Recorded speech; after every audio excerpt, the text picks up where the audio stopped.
자, 우리 옆 사람에게, 오늘 두 사람에게만 인사하겠습니다. 자, 첫 번째 사람, 목표를 정하세요.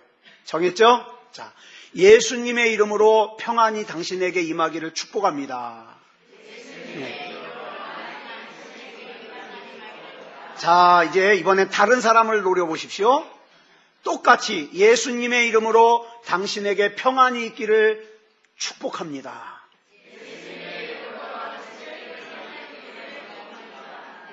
아멘. 여러분, 우리 주중에 하루에 여러분 하나님이 인도하시는 대로 한 사람 이상, 이거 축복하는데 별로 오래 안 걸리잖아요. 축복하십시오. 축복하십시오. 그 축복을 받는 사람이 받을 준비가 됐으면 임할 것이고, 아니면 나한테로 돌아옵니다. 절대 손해보는 장사 아니에요. 그러니까 축복 많이 하십시오. 자, 이 시간에 여호수아 3장 6절 말씀 우리 같이 읽었습니다. 말씀의 제목은 가로막힌 요단강 앞에서입니다. 가로막힌 요단강 앞에서. 자, 프로야구를 좋아하는 분들은 이분을 잘 아실 거예요. 허구연이라는 분입니다. 야구 해설가 허구연. 이분이 야구 해설을 할 때 가만히 보면은요, 굉장히 해박해요. 참 해설 잘해요. 그 야구를 분석하는 능력이 아주 탁월합니다. 그래서 이분이 프로야구가 생긴 1982년부터 지금까지 쭉 야구 해설을 해오고 있어요. 그래서 이런 분이 야구 감독을 하면 참 잘할 것 같잖아요. 그래서 이분이 35살 때 청보 핀토스라고 하는 팀의 감독을 맡아가지고 최연소 감독이 된 적이 있었습니다. 해설을 하는 걸 보니까 이 양반을 감독으로 데려오면 이길 것 같아요. 1등 할 것 같아요. 그래서 당시 우리 젊은 사람들은 잘 기억 못할 거예요. 산미 슈퍼스타즈를 갖다가 인수를 해가지고 청보 핀토스가 생겼어요. 청보 핀토스. 그리고 나서는 1985년에 35살에 우리나라 최연소 감독으로 허구연을 갖다가 감독으로 영입을 했습니다. 자, 그리고 이제 기대했죠. 이제 올해 1등은 우리 거다. 그랬는데 그 해의 성적을 보니까 15승, 15번 이겼어요. 40패, 40번 졌어요. 2무승부, 2번 무승부했어요. 꼴찌예요. 이분이 원래 청보 핀토스하고 3년 계약을 했어요. 3년 동안 감독을 시켜주겠다. 근데 그의 성적이 너무 나빠가지고 전기 리그도 전에 감독 자리에서 내려왔어요. 강제 휴가라는 이름하에 잘린 거죠. 잘린 거예요. 그리고는 우여곡절 끝에 이분이 다시 야구방송 해설위원으로 복귀를 했어요. 근데 제가 이분의 해설을 듣다가 한참 웃은 적이 있어요. 이분이 해설을 하다가 이런 얘기를 해요. 나는 2번 다시는 실전 현장으로 돌아가지 않을 겁니다. 그러니까 감독 안 될 거라는 거예요. 아무리 연봉 많이 줘도 나 감독 안 하겠다. 제가 이걸 보고 깨달은 게 뭐냐. 이론가로서 야구 해설을 잘하는 것과 실제로 감독이 돼가지고 야구 게임을 이기게 하는 것과는 별개다. 그 우리 신문선이라는 축구 해설가 있잖아요. 예. 이분이 축구 해설은 참 잘해요. 근데 감독 시켜주는 데는 없어요. 믿을 수가 없다는 거죠. 그런 의미에서 저는 지금 여러분들에게 제가 이제 설교를 하잖아요. 여러분, 이렇게 하면 복을 받을 수 있습니다. 이렇게 하면 승리할 수 있습니다. 이렇게 하면 능력 있는 인생을 살 수 있습니다. 이렇게 설교를 하는데 두려운 마음이 드는 것은 이렇게 설교하는 것이 단지 해설만 하는 것으로 끝나가지고 실제적으로 여러분의 인생 가운데 아무런 영향력도 끼치지 못하고 능력도 없다면, 그런 목회를 하고 있다면 안 되지 않을까, 그런 두려운 마음을 제가 가지고 이렇게 강단에 섭니다. 근데 이런 같은 적용을 여러분에게도 하고 싶어요. 가만히 보면 교회 안에는요, 해박한 해설가는 참 많습니다. 그죠? 교회는 이래야 돼. 목사는 이래야 돼. 직분자는 마땅히 이래야 돼. 믿는 자는 이래야 돼. 잘 압니다. 잘 알아요. 그런데 불행한 것이 이런 영적인 지식이 실제적인 삶 속에서는 별 영향력을 미치질 못해요. 그래서 예배를 잘 드려야 된다는 거 알면서도 실제로는 어떻습니까? 예배를 만홀히 여겨요. 하나님을 잘 섬겨야 된다는 거 알면서도 실제로는 하나님을 만홀히 여겨요. 기도가 능력이라는 걸 알면서도 기도를 만홀히 여겨서 결과적으로 무능력하고 무기력한 인생을 살면서도 바꿀 생각을 안 해요. 이게 가슴 아픈 현실이라는 거죠. 오늘 저와 여러분은 이런 관점에서 오늘 본문을 같이 나눠보기 원합니다. 우리는 지난 시간에 여호수아 3장 5절 말씀을 본문으로 이 세상에는 우리가 해야 될 일이 따로 있고 하나님이 하셔야 될 일이 따로 있다. 기억하시죠? 예, 내가 할 일이 따로 있고 하나님이 하셔야 될 일이 따로 있다고 말씀드렸어요. 내가 할 일은 뭐예요? 하나님을 인정하고 하나님을 신뢰하면서 나를 성결하게 거룩하게 하고 하나님을 향한 기대를, 하나님을 향한 믿음을 내 입술로 선포하는 것. 여기까지가 내가 할 일이에요. 그러면 하나님께서는 기이한 일을 행하실 거라고 말씀하셨어요.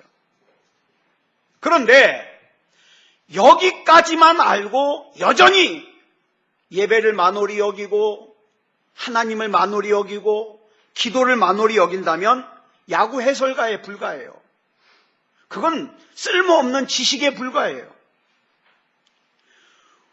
여러분, 우리 인생에는 우리가 깨달은 하나님의 말씀, 하나님의 진리가 영향을 미칠 수 있어야 돼요.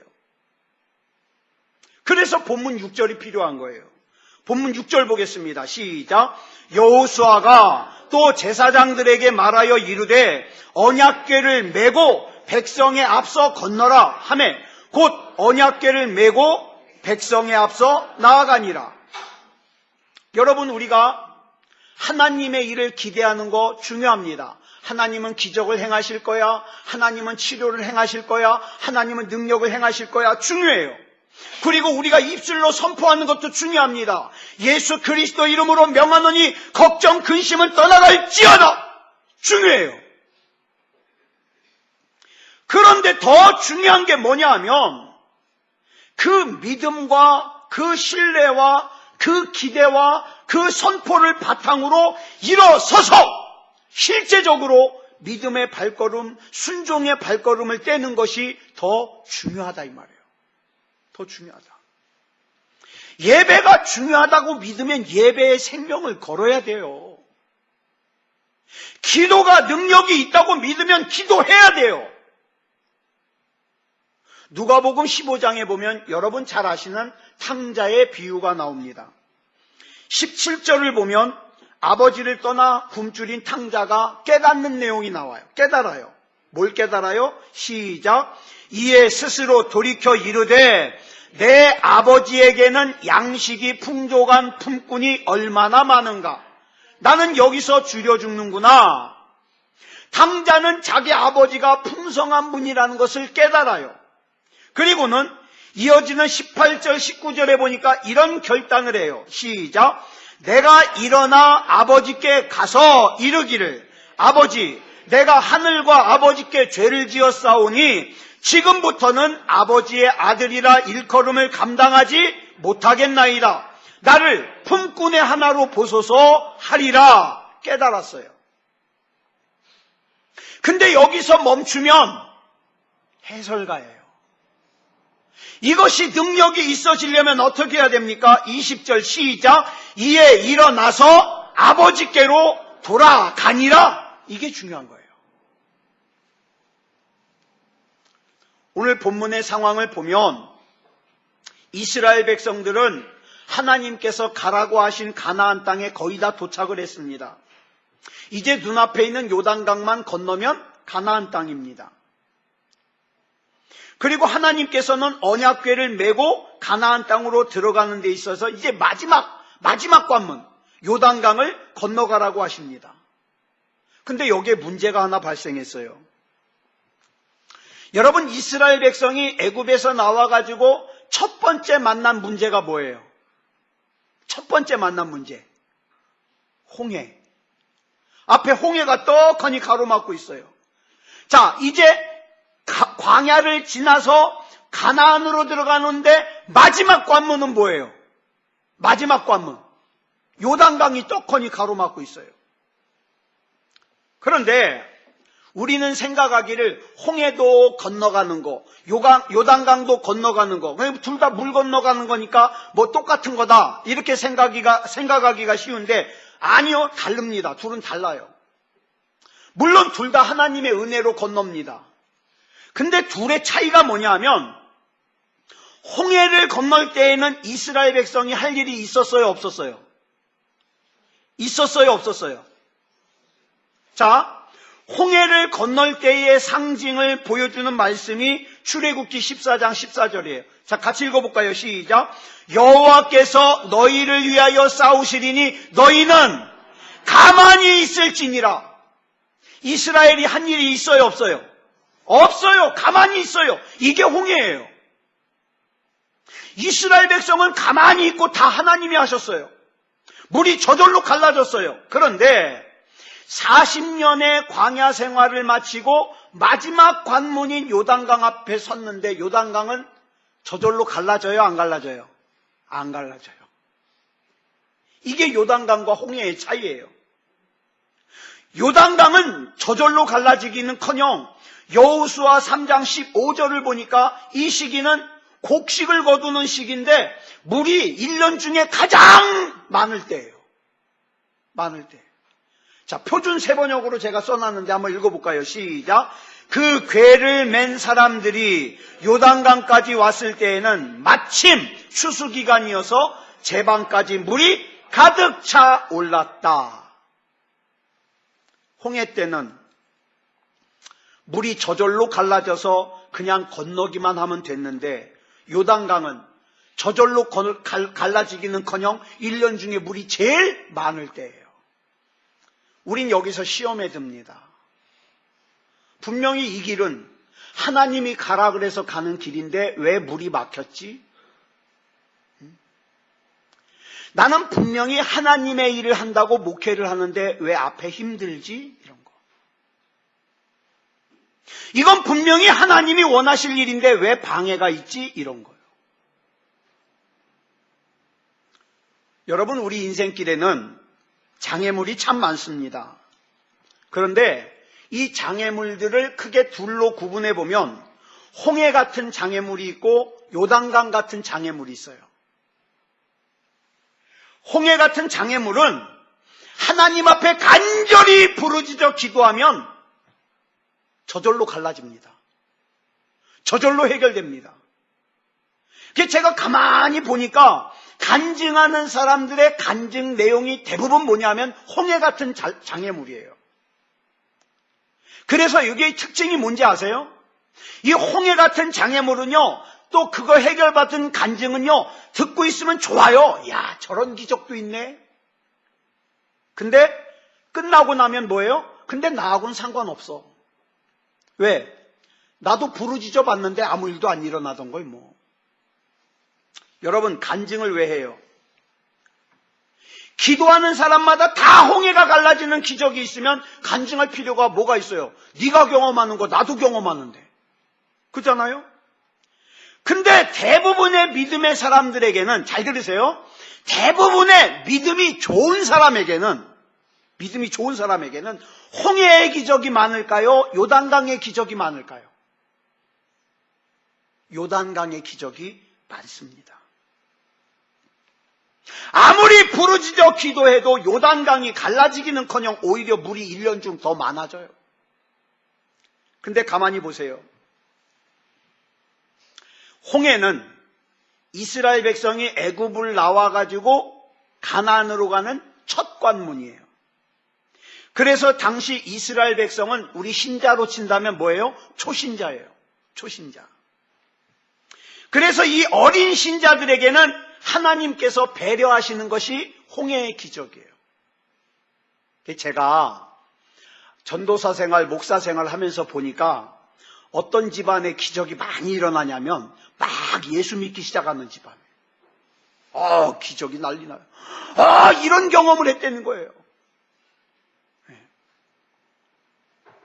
수련회도 데리고 가보면요, 막 신앙생활 시작하는 애들이 막 난리가 말도 아니에요. 근데 모태신앙, 또 오래 신앙생활하는 사람들은 뭐라 그래요? 끔찍도 안 해요. 다 해봤는 걸 뭐.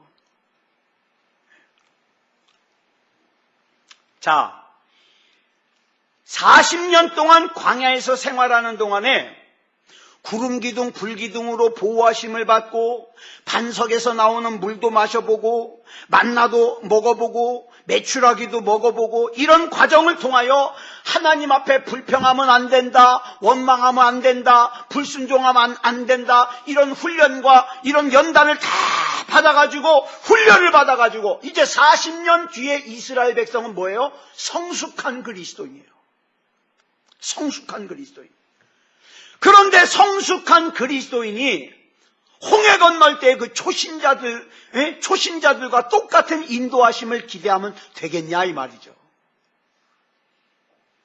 우리 하나님께서는 초신자에게는 초신자의 믿음을 요구하시고 성숙한 신자에게는 성숙한 신자의 믿음을 요구하십니다. 그런데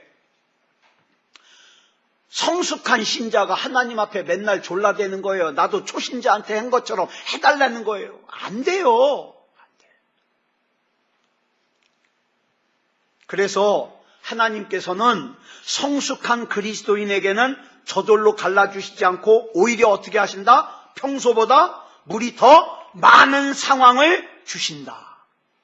그래서 믿음이 아니면 안 되게 만든다. 믿음이 아니면. 왜요? 자, 보세요. 우리를 괴롭히는 목적이 아니에요. 잘 들으세요. 비록 눈에 보이는 상황이 열악하다 하더라도 우리가 믿음을 가지고 주님을 신뢰함으로 언약궤를 메고 요단강으로 들어가서 요단강을 건널 것이라고 하는 하나님의 기대가 있는 거예요. 너는 홍해를 건널 때하고 다른 사람이잖아. 잘 들으세요. 한번 따라할까요? 홍해의 기적이 필요한 사람에게는 홍해의 기적을 주시고 요단강의 기적이 필요한 사람에게는 요단강의 기적을 주신다. 그러니까 둘의 공통점이 뭐예요? 주신다. 주신다. 하나님이 하신다. 그렇다면 잘 들으세요. 요 좀 더 들어갑니다. 그렇다면 나보다 나를 더 잘 아시는 하나님께서 나를 요단강의 기적으로 인도하신다면 원망할 일이에요? 감사할 일이에요? 감사할 일이에요. 하나님께서 그만큼 나의 믿음을 성숙하게 보시고 나를 믿으신다는 뜻이에요. 그렇다면 내 앞에 넘실거리는 요단강을 두려워할 필요가 있습니까? 없습니까? 없습니다. 없습니다. 그런데 이 요단강 앞에 우리가 설 때 우리가 명심해야 될 두 가지가 있어요. 첫째로는요, 내가 하나님을 믿는다면, 내가 하나님을 신뢰한다면 실천하는 솔선수범이 있어야 돼요. 자, 본문 6절 다시 한번 보겠습니다. 시작.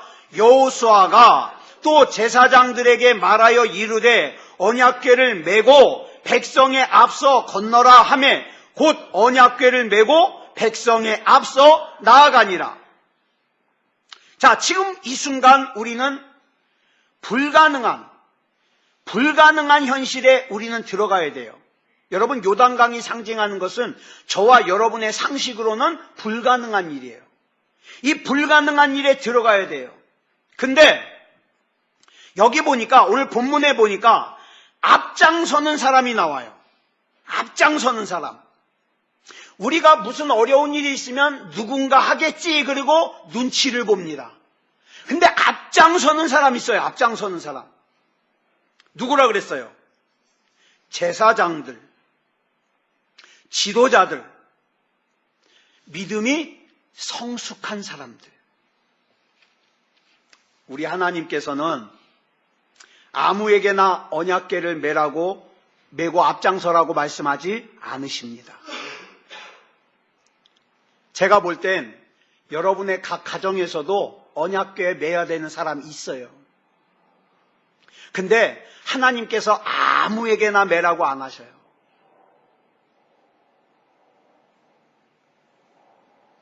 여러분의 마음에 하나님께서 언약궤를 매야 되겠다는 마음을 주시면 은혜예요. 복이에요. 아, 하나님이 나를 이만큼 인정해 주시는구나.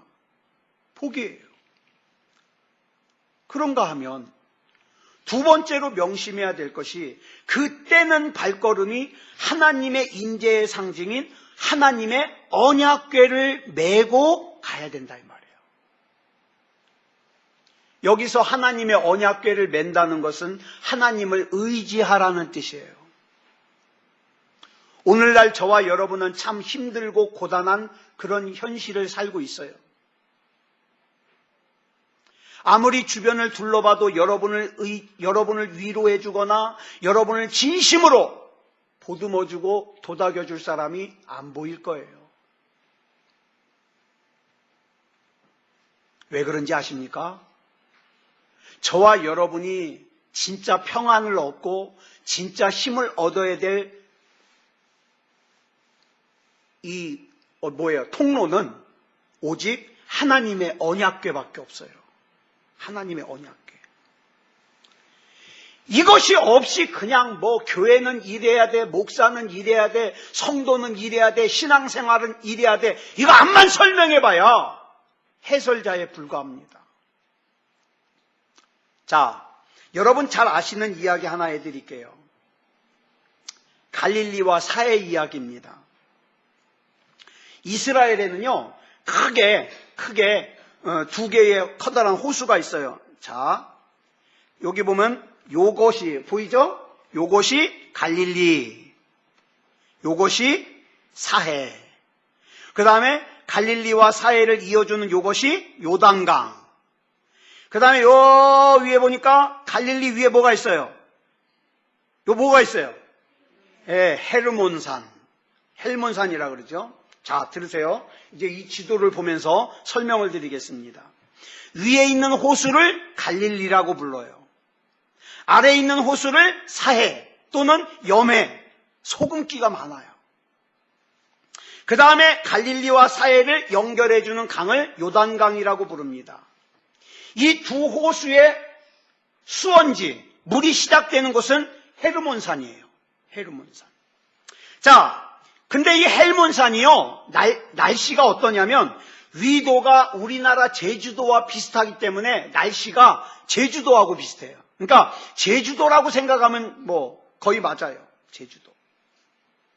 자, 그런데 이 헬몬산에서 물이 콸콸콸콸 쏟아져 나와요.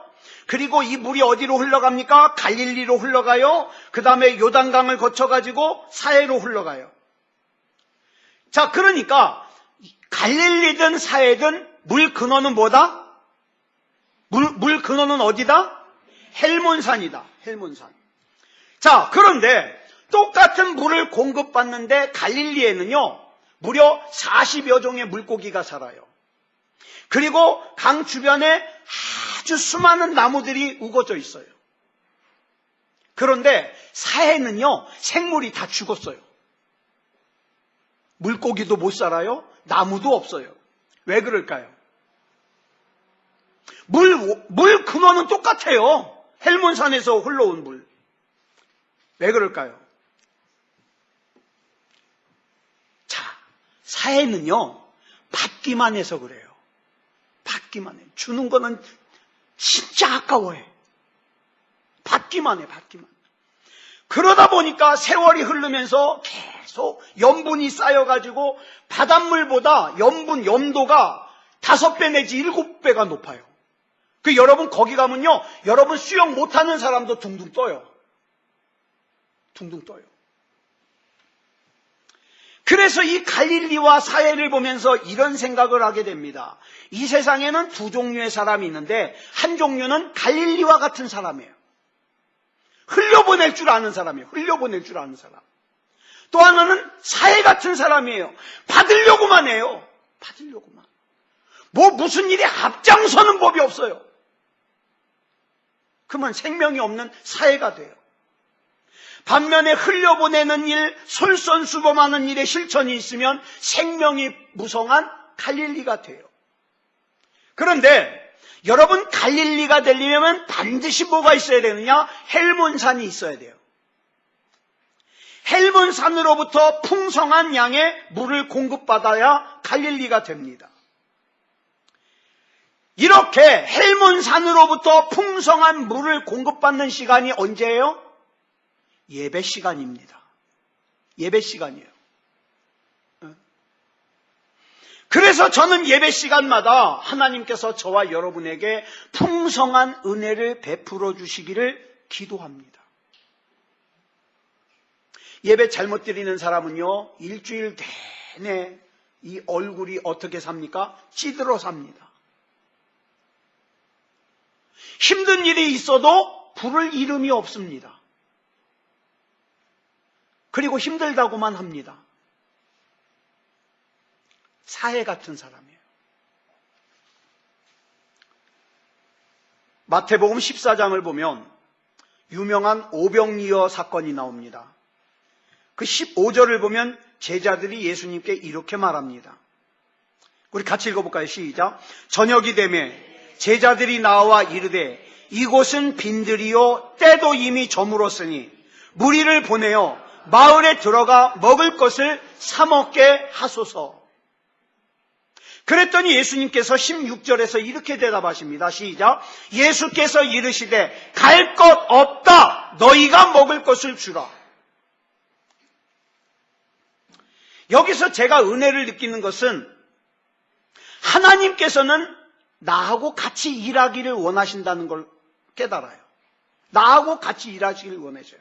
나는 비록 부족하지만, 많이 배우지 못했지만, 미련하지만, 둔하지만, 어리석지만, 그래서 하나님께서 나에게 맡겨주신 사명을 감당하기에 불가능해 보이지만 하나님께서는 그런 나와 같이 일하기를 원하신다는 거예요.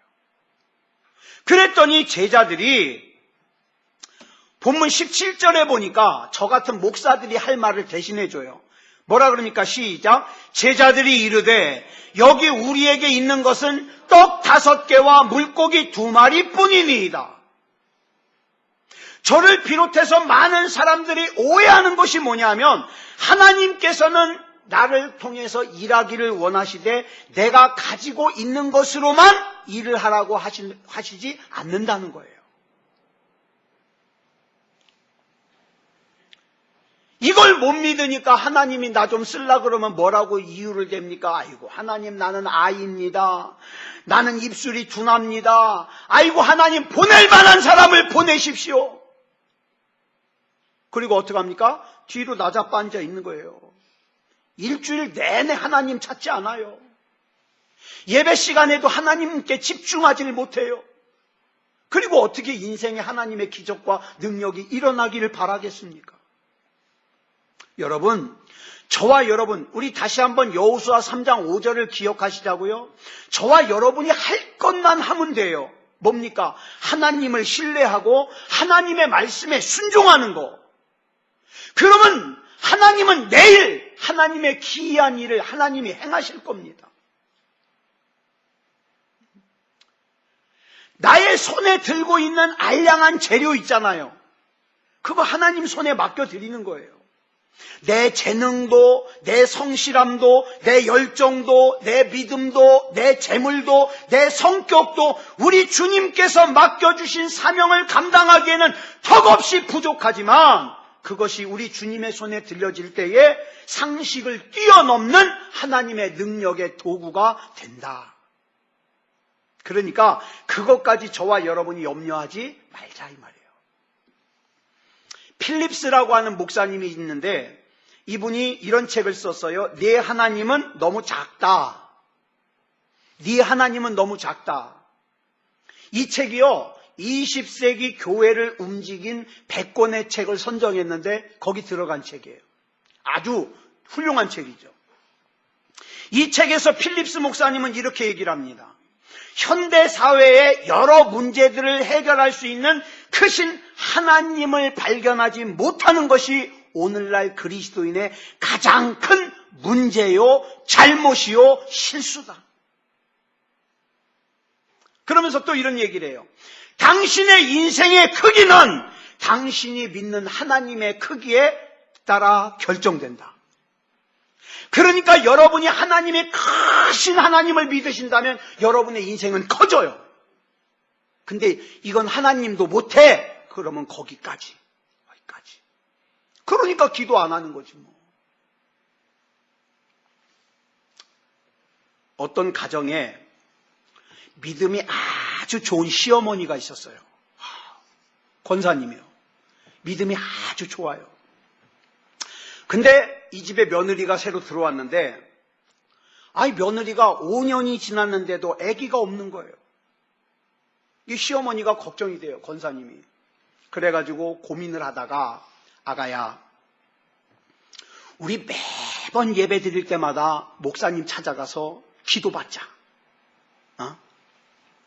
그리고 목사님이 기도하실 때 너 반드시 아멘! 그리고 크게 응답해야 된다. 예, 어머니. 근데 이 며느리가 숫기가 없어요. 목사님이 막 간절하게 열정적으로 기도를 해주니까 이 며느리가 아멘 그런 거예요. 옆에서 엄마 권사님이 보니까 속이 터지는 거예요. 그래가지고 할 수 없어서 옆에서 어머니 권사님이요, 며느리 대신에 아멘 대답했어요. 그리고 얼마 뒤에 기적이 일어났어요. 기도 응답이 시어머니에게 나타났어요. 여러분, 아멘을 외치셔야 돼요. 입으로, 마음으로, 내 영혼으로 지금 주신 이 말씀대로 내게 이루어질 줄 믿습니다. 하나님, 내가 하나님의 언약궤를 들쳐매고 내가 앞장서서 하나님의 기대대로 들어가겠습니다. 저는 목사예요. 목사는 설교하는 것까지입니다. 근데 문제는 능력이에요. 능력이 없으면 뭐다? 해설자다. 근데 능력은요, 하나님과 여러분 사이의 일이에요. 여러분이 예배 드릴 때, 말씀 드릴 때 딴 생각하고 졸면 제가 아무리 목이 터져라고 얘기해도 소용이 없어요. 저는요, 사도행전 7장을 읽으면서 굉장히 힘을 얻은 사람이에요. 사도행전 7장에 보면 스데반 집사님이 복음을 전했을 때 유대인들이 그 말씀을 듣고 마음에 찔려서 스데반 집사님을 향하여 이를 갈고 달려들어서 스데반 집사님을 성 밖으로 끌어다가 돌로 때려 죽였어요. 절망적인 상황이죠. 무섭죠. 제가 또 이번 주부터 치과 치료가 또 시작이 되는데 무서워요. 근데요, 제가 뭘 봤냐면 스데반 집사님은 자기를 죽이려고 달려드는 사람을 본 것이 아니라 뭘 봤을까요? 하늘이 열리고 예수님께서 하나님 우편에 서신 것을 보셨어요. 그랬기 때문에 돌에 맞아 죽는 스데반 집사님이 웃을 수 있었어요. 천사같이 될 수 있었어요. 오늘 저와 여러분에게도 이 눈이 필요합니다. 제가 하나님의 말씀대로 살려고 그러는데 왜 이렇게 힘듭니까? 그거 보지 마세요. 혹시 지금 여러분의 인생길 앞에 요단강물이 범람하고 있습니까? 전에 홍해는 쩍쩍 잘도 갈라지더니만 지금 요단강은 갈라지지 않고 오히려 깊습니까? 지금은요, 하나님께서 저와 여러분의 담으신 기대대로 성숙한 신앙을 가지고 주님의 영광을 보아야 될 때입니다. 가로막힌 요단강 앞에서 하나님께서 보여주시는 길을 보고 하나님을 신뢰하여 요단강 안으로, 아직 갈라지지 않은 요단강 안으로 하나님의 언약궤를 메고 들어가야 될 때입니다. 하나님은 저와 여러분 사랑하십니다. 하나님께서는 저와 여러분을 이 시대에 사용하기를 원하십니다. 하나님, 나 그냥 이대로 살다가 밥만 안 굶으면, 더 힘든 일만 안 생기면 난 됐어요. 그러지 마세요. 여러분이 무슨 아브라함입니까? 아이고, 나는 그냥 엘리에셀이나 잘 되기 원합니다. 그러고 있겠어요? 아니요. 하나님은 믿음의 조상으로, 열방의 아버지로, 하나님의 뜻을 담은 하나님의 일꾼으로 쓰길 원하시는데 왜 자꾸 세상을 봅니까? 왜 자꾸 육체의 필요대로 살려고 그래요? 나 피곤하니까 나 예배 좀 쉽게. 나 피곤하니까 기도 좀 쉽게. 여러분 안에 담으신 하나님의 뜻은 어쩔 거냐고요.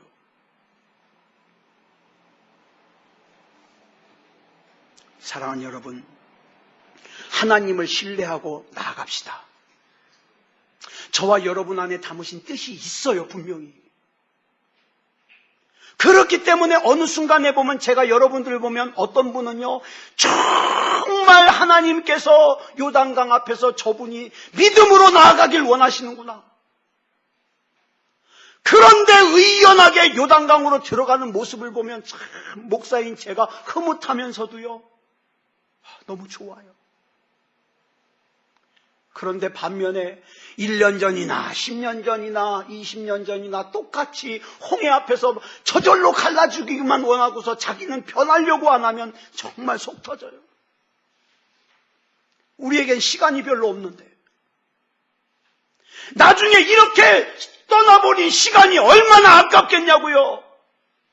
하나님 앞에 믿음으로 살게 해 주시옵소서.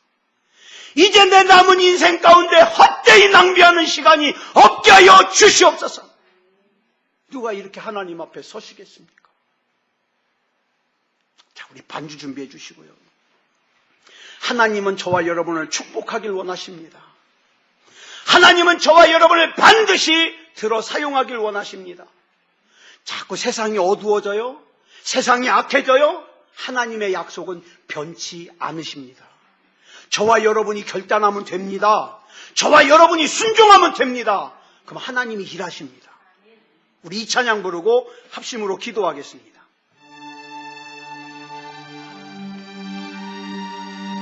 우리 박수 치면서 반드시 내가 너를 축복하리라. 반드시 내가 너를 들었으리라. 천지는 변해도 나의 약속은 영원히 변치 않. 아멘. 두려워 말라. 강하고 담대하라. 낙심하며 실망치 말라. 낙심하며 실망치 말라. 실망치 말라. 아멘. 내 소원 이루는 날 속히 오리니 내게 영광 돌리리. 영광의 그날이 속히 오리니 내게 찬양하리. 아멘. 반드시 내가 너를 축복하리. 반드시 내가 너를 들었으리라. 세상의 소망이 사라졌어도 온전히 나를 믿으라. 두려워 말라. 강하고 담대하라. 인내하며 부르짖으라. 인내하며 부르짖으라. 부르짖으라. 아멘. 내 소원 이루는 날 속히 오리니 내게 영광 돌리리. 영광의 그날이 속히 오리니 내게 찬양하리라. 아멘. 여러분, 하나님의 역사는 하나님의 역사는 이미 저와 여러분 안에 있습니다. 중요한 것은 내가 하나님을 신뢰하고 내가 하나님의 말씀에 순종하는 겁니다. 이렇게 하나님 앞에서 이렇게 서서 하나님의 뜻대로 쓰임받아야 되겠습니다. 누가 이 시간 이렇게 부르짖겠습니까? 주여, 내가 여기 있사오니 나를 보내소서, 나를 보내소서. 하나님의 언약궤를 메고 내가 요단강으로 들어가겠습니다. 누가 이렇게 하나님 앞에 결단하시겠습니까? 자, 우리 시간 다 같이 합심으로 기도할 때에 이렇게 하나님을 신뢰하고 순종하는 삶을 살게 해달라고 우리 같이 합심으로 기도하겠습니다. 사랑의 아버지 하나님, 은혜를 감사합니다. 아버지 하나님, 이 시간 우리 하나님께서 붙잡아 주셔서 아버지 하나님의 여호수아 3장 6절의 말씀으로 아버지 하나님의 내 인생에 가로막힌 요단강 앞에서 나는 이 요단강이 문제인 줄 알았는데, 나는 이 요단강이 장애물인 줄 알았는데, 그런데 알고 보니까 이 요단강이 나를 향하신 하나님의 기대요, 하나님의 계획이요, 하나님의 능력임을 깨닫습니다. 사랑의 아버지 하나님, 우리 하나님 앞에 믿음으로 서게 해 주시옵소서. 우리 하나님 앞에 순종으로 서게 하여 주시옵소서. 사랑의 아버지 하나님이여 붙잡아 주시고 역사해 주시옵소서. 우리 주님의 은혜 가운데 거할 수 있도록 주여 인도하여 주시옵소서. 내 마음을 마귀에게 뺏기지 말고, 내 생각을 마귀에게 뺏기지 말고, 내 인생을 마귀에게 뺏기지 말고 예수 그리스도 이름으로 나아갈 수 있게 하여 주시옵소서. 모든 것을 우리 주님 앞에 맡겨드리오며 그리스도 예수님의 이름으로 간절히 기도드렸사옵나이다. 아멘.